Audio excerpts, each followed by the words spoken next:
Nottingham Trent University, working with you. Proud sponsors of Working Week.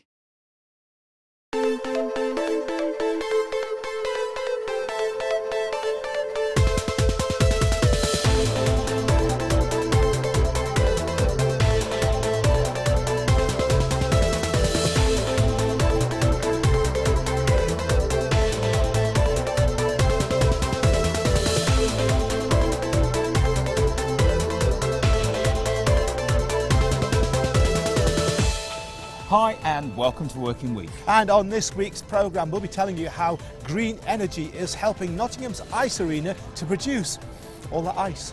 It gets to power our ice plant for at least half a day, so we get that for free, which is fantastic for us.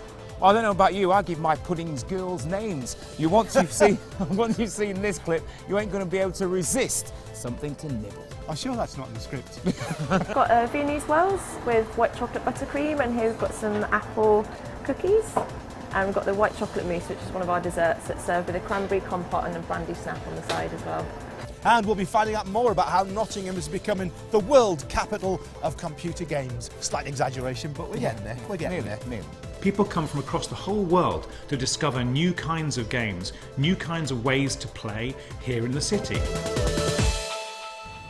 Hello, I'm Rob Pittham. And I'm Des Coleman. And we start with a fascinating little feature this, Des, I think anyway, mainly because I did it, he said very modestly, but no, it's really interesting. You know Nottingham's ice arena, the National Ice Arena? Well, you might not know this, but all that ice is produced with the help of the sun. Well, they told me I need one of these snowmen to stand up here, and I think they're right. Maybe ice skates might have helped, or maybe not actually. We've managed to sneak onto the ice at the ice arena in between sessions. It's a busy place, this. Up to 40,000 people a week can come through here, consuming a lot of energy. And did you know that some of the power that's generating this ice can come from the sun? And here they are, 1,400 solar panels, all belting out green electricity, and all fitted by Nottingham Company, which is one of the country's leading installers of solar energy. This is what it looks like when the experts are on the ice. The Great Britain speed skating team is just one of the dozens of groups who use the arena, not to mention the famous stars who perform on its stage. It all adds up to enormous energy consumption, with solar panels adding a greener element to the mix. Number one priority for us was the cost. We're a massive user of electricity, and this, although it won't take care of all of our needs, it will give us quite a big chunk of what we use on a day-to-day basis. What kind of benefits do you get from having this then? Number one, it's environmental. Number two, it gets to power our ice plant for at least half a day, so we get that for free. And is this a good spot to have solar panels then? It's brilliant, south facing, and we've got the angle of the roof that goes down. It's almost perfect, almost. So on a day like today, it's not fantastic, so we're not making a lot, but in the summer, that sun will be right above, and the panels will be fantastic, and we'll be doing something like 1,800 units a day. Fantastic. So the solar panels help, but they're not the only unusual aspect of the electricity generated for the arena. We're not actually connected to the national grid. We're powered by Enviro Energy just there. They have generators and the cables run around this street into our building, and we have a gig on, and all of our non-recyclable waste will go to the East Croft depot just there, where it's burnt in the incinerators, which produces steam that goes to Enviro Energy to power the generators, and they produce electricity that powers the gigs. That's amazing. I mean, you must be the biggest plant of your size in the country to be completely off-grid, I would have thought. Certainly of a venue, there's certainly not many places in the country that have got a circle of recycling of 1.3 miles. Even on a cloudy day like this, they can still turn out electricity. When the sun's out, they really belt it out and make a big contribution to cutting the arena's energy bills. And the company which installed these reckon more and more firms are catching on to the idea. The panels have been installed by Evo Energy, a Chilwell-based company who've won the title of National Solar Panel Installers 3 years running. The firm's fitted some of the country's biggest projects, including a giant installation on the roof of the BMW plant at Cowley. We work all over the UK. We have got a lot of projects down in London at the moment in the construction industry due to the BREEAM construction, which is a real incentive for designers and architects to put in renewables into their buildings. So that has seen a big increase in the construction area for us, which is really good. We also see a lot in the public and the private sectors. Educational, we've done a lot of schools in Nottingham where we've helped them out with PPA projects, which is really good investment for them. People might not be aware of the fact that, you know, you're in Nottingham and yet you're one of the biggest installers in the country, aren't you? Oh yeah, we're in the top, yes, definitely. We're in the sort of top 10 installers in the UK. So we've got a very good array of projects that we've been working on, and we've got some even bigger ones coming up in the pipeline. It's a good view of Nottingham and, crucially, a good view of the sun. And at the Ice Arena, they reckon a few of their neighbours could catch a few rays too to produce some solar energy. If you take a look out over there, there's hardly anything of this kind of size out there. So a lot of these businesses and companies and buildings around here could have solar panels like this then? Definitely. I know Enviro Energy, where we get our electricity from, they have a small array on their building. We can't actually see that, but they've taken it up. But people like the juries, that'd be fabulous. The BBC could do with putting some panels on their roof as well. And across the country, Evo Energy are expecting more businesses like this to take up solar power. There's a lot more companies that are investing in the solar panels. They're starting to see the gains that you can get from becoming a greener company, saving on your bills and your electricity. The project's been such a success, the arena is thinking of installing another 50 kilowatts worth of solar panels. And with so many buildings around here looking directly south, they reckon more and more of these landmarks will soon be adopting solar power. Nottingham's reputation as a worldwide centre for the games industry is growing fast. A few weeks ago we reported on Legendary Games, one of a host of companies producing games which are sold all over the world. There's a real sense of community to the city's games sector, brought together by the annual Game City Festival, which draws visitors from as far away as Japan and the States. And now there's to be a new national video game arcade here in the city. Helen McCulloch went along to meet one of the people leading the project. This is the most exciting time to be working in video games. There's so much innovation, so many new types of audiences, new platforms for games. It's a great time to have new businesses emerge. And here in Nottingham, there are new businesses emerging all the time working on games. So we have big studios, big established studios, Crytek, for example, a big employer here. We have Lockwood Publishing bringing up new types of games for new audiences, more social games, and building on the success that we've had in the past here in Nottingham with major gaming companies like Monumental or Climax. And what's the potential growth of the gaming industry? Gaming is always innovating. There are always new types of experiences being developed on new technologies. So this is a great time to see new games coming out, and there will be more and more fresh experiences from new companies. We hope many of them will be based here in Nottingham. The Game City Festival has been running here in Nottingham for 9 years. This will be its 10th year. And with the support of Nottingham Trent University, it has become the world's favourite video game festival. That's a big claim, but what it means is that people come from across the whole world to discover new kinds of games, new kinds of ways to play here in the city. And what's happening downstairs with the National Video Game Arcade? So we are incredibly excited right now to be building on the success of the Game City Festival to create the National Video Game Arcade, the first dedicated cultural centre for video games in the whole world. It's a fantastic thing to have that built here in Nottingham, where we can reach out to the most diverse audience, where we can really bring new kinds of experiences right onto the streets, right into the city, and invite people to come here and play. We'll be attracting tourists and visitors from across the country, from across the world. We're bringing world-class game developers and artists into this place to make amazing new work. And we look forward to seeing you there. And as you've probably realised, places to eat are cropping up in Nottingham. This next clip, I'm sure, is going to tickle your taste buds. It's the Pudding Pantry. Yeah, thanks. Here's a recipe for success for you. Take one enthusiastic business owner, add a talented pastry chef or two, place in fresh city centre premises, and sprinkle generously with hard work. We started trading end of April, but the initial foundations were laid over a year before that. So it's quite a long transition from when you first think, I want to start a business, to actually getting your doors open. It does take quite a long time.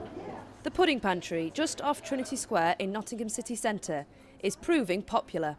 We usually have a sort of different variety of things on display, so it depends on what sort of we want to make. So today we've got a peanut butter gatto. We like to try and always have something vegan and gluten-free for people that require that sort of thing. So we've got a vegan chocolate and raspberry cake. We've also got one of our puddings, so we've got pecan pie, which we like to serve warm with our homemade ice cream. It hasn't always been a piece of cake. Anthony faced some real difficulties getting his project off the ground. The first 4 or 5 months were the most testing months of my life. There's lots of things that all went wrong, and deadlines missed by our shop fitters, who then in the end did a runner without finishing the job. And there's still to this day there's building work which hasn't been completed by them. Now there's no looking back, and the staff here are already looking to expand their business. We definitely can take this to another level and look at catering or celebration cakes. Afternoon tea is going to be a big drive here. We're in a fortunate position being in the East Midlands that we have so many cities close by. I think Derby would probably be the next target.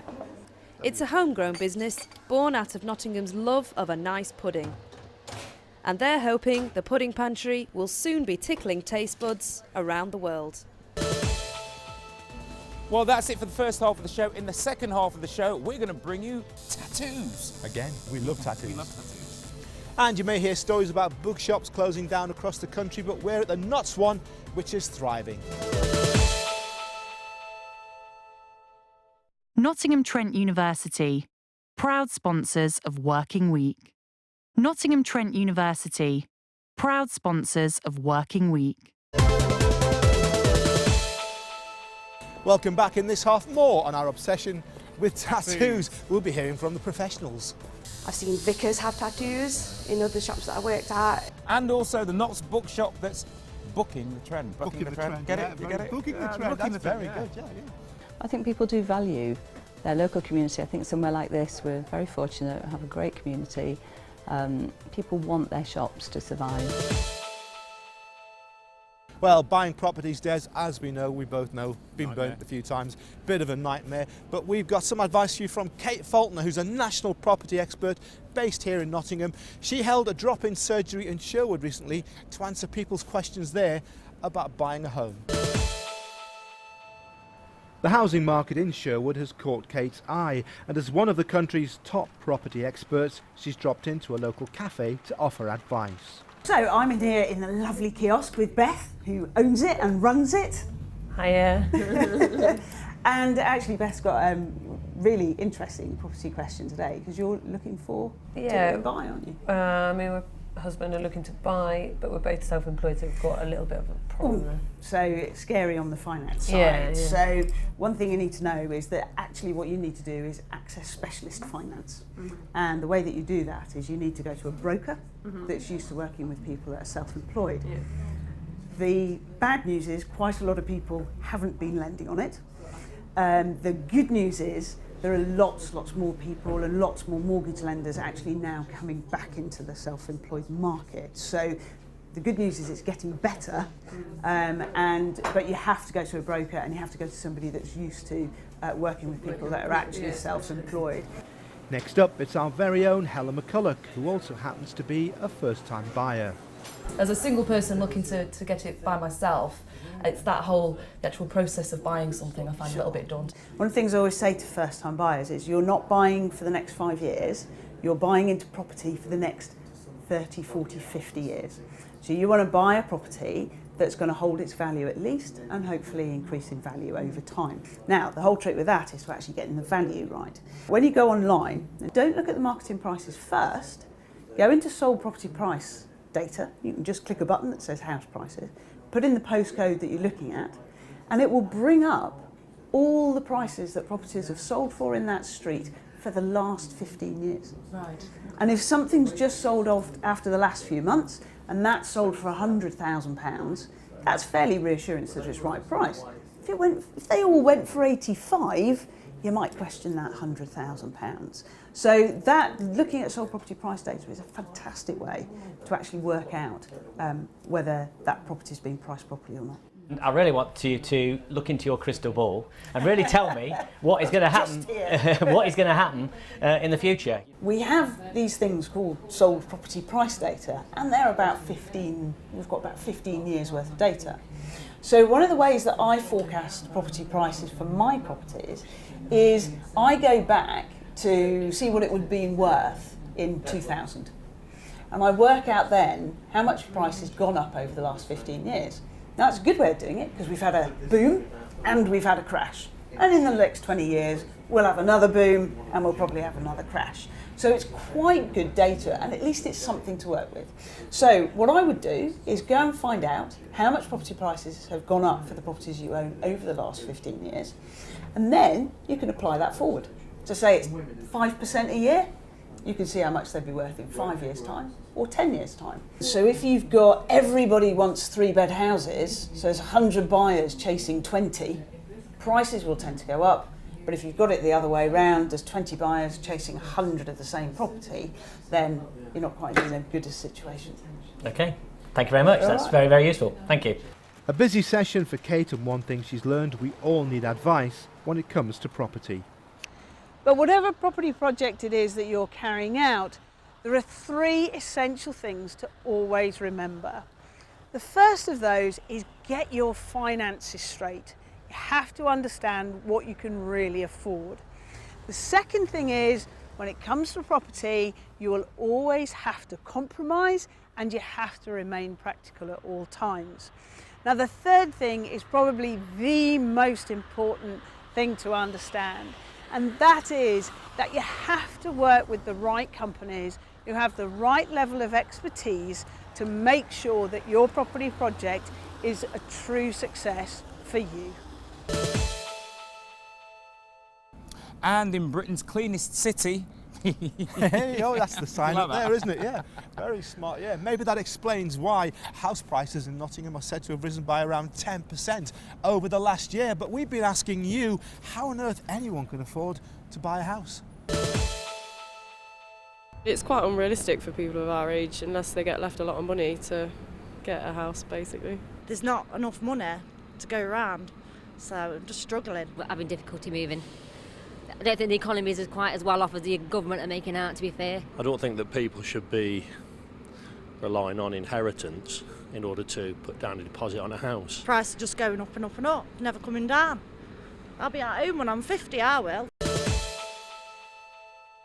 Well, it's been one of the trends of the high street in recent years, and that's the closure of small bookshops. I know there used to be one round the corner from here, Des, that went a few years ago. We've got Waterstones just round the corner, great shop, but it is part of a national chain. Yeah, but out in the countryside, we've got an independent bookshop that's thriving. There's a great story behind this shop in Loudham. Unlike so many other independent bookshops across Britain, it survived the onslaught of Amazon and e-readers and will celebrate its 20th anniversary next year. We've got a really good community here who've embraced having a bookshop. I think from day one they seem to be very keen to engage with us and support us, which is fantastic. Obviously you need that. We do loads of things. It's not just the shop. We have lots of partnerships.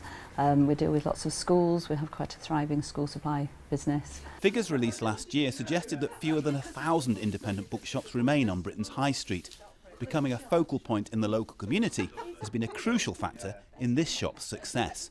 We do lots of events. We started a book festival 16 years ago, which is now a kind of year-round programme, but the main focus is in the summer, where we have a whole week to 10 days of fantastic events. We do films in the village hall. We deal with lots of schools in terms of author events, so we really try to spread our wings quite widely, and you know, that's so important because then you're drawing people in from lots of different areas. Byron, D.H. Lawrence, Silito. Nottinghamshire has such a rich literary heritage, and today's local authors get support here too. Rowena, how important are shops like this to you as a local author? Oh, very important. Apart from the fact that, I mean, there's nothing quite like an independent bookshop. The bookshop here puts on the book festival every year, the Nottingham Book Festival, and I've been doing that for many years. And it's a really good showplace for local authors. They sell my books, I come here to buy my books, so it's a good relationship. I guess it'd be a lot harder for you as a local author if you didn't have places like this that are so supportive. Absolutely, yes, they're very supportive. I brought in some books today that they got an order for, and it's dead easy. And there is a great writing tradition in Nottingham and Nottinghamshire, isn't there? Yes. So Yes. as long as you've got places like this where you can actually Yeah. display what you're doing and people can come and buy it, it's a good relationship. Absolutely, it's great. In fact, I'm writing a book at the moment called Exploring Literary Nottinghamshire. So, I mean, it all sort of suddenly ties in, doesn't it? It all falls into place. Not every story has a happy ending, particularly on the British High Street. But here in Loudham, that's exactly what's happened, with a big year to come. There will be big parties, definitely, and that's a great landmark to reach. You know, I think when I started the shop, I didn't look that far ahead, really. We took a 1-year lease to start with, so to reach this stage is just amazing. If you're prepared to spread out and be quite proactive within your own industry, I think that helps too, because people are quite interested in that locally as well. And if you remember last week, we were studying and taking a look at the graphic art of tattoos. Yeah, we're quite into tattoos, although neither of us, strangely, has one, and that's not about to change anytime soon, I can tell you. But this week we thought we'd get the view of the professionals. Here's Andy Johnson. It's an ancient tradition that's enjoying a new lease of life. Tattooing is attracting a growing following. Bodycraft has 3 shops in Nottingham, and here they reckon much of the growth is fuelled by the trend amongst the famous to get tattooed up. I think a lot of it's to do with celebrities and celebrity culture, because a lot of them have them and people do want to have similar ones or the same ones as them. And it's not just all walks of life, it's all ages too. You have to be 18 to have a tattoo with photo ID, so from 18 you get them all the way through to 84 is the oldest lady I saw have her first tattoo. I've seen vicars have tattoos in other shops that I worked at. What tattoo did the vicar have? Well, he had religious ones. Yeah, he had like Celtic knotwork and crosses and stuff like that. Corey King is in for a tattoo today, despite the fact that it's not a popular idea with his friends or his family. Most of my mates are quite against them, and same with my family and that, but it's just something that interests me, so I just thought I'd get one. Have you had one done before? Yeah, I've got one on the arm, one there, and then another one on the wrist, and then one on my bum. So. Does it hurt or how's it feel? Yeah, it's in some areas. It's quite sensitive on the skin in some places, but it's just one of the processes. And the one tip for a tattoo, choose your parlour carefully. You need to look for a shop that obviously looks clean and tidy from the outside, that's health registered. If they don't check your ID, you've sort of got to wonder why they're not checking your ID, even if you're a lot older than 18. The art of tattooing has changed a lot in recent years, with new technology making an impact on this ancient art. If Rihanna has a new one, you'll have a lot of people who want one similar or the same as Rihanna's. David Beckham's always been, anything he's had's always been popular. People will come in and want something similar to him. And what's the most unusual request you've had? I don't know if I can say that one. People want the Pepperami Man, or just anything you can imagine we've been asked for in every place you can imagine. That's a very tactful answer. Well, that's it for this week. We've had property, bookshops and tattoos. And not forgetting puddings, which reminds me, actually, a bit early for a beer, Des, so let's go and get a coffee and see if we can find the Pudding Pantry, which is this way. Is that way? See ya.